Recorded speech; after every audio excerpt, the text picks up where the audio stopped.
A day in a life as a content creator here in FNC Mansion.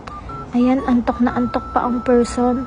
Tara, samahan niyo akong maligo dahil late na naman ako. Kailangan ko bilisan ng kilos ko. Magpo-post pa yan, o diba? Parang bobo naman siya. O sisilip pa yan, o diba? Late na nga, nagbagal pa siya.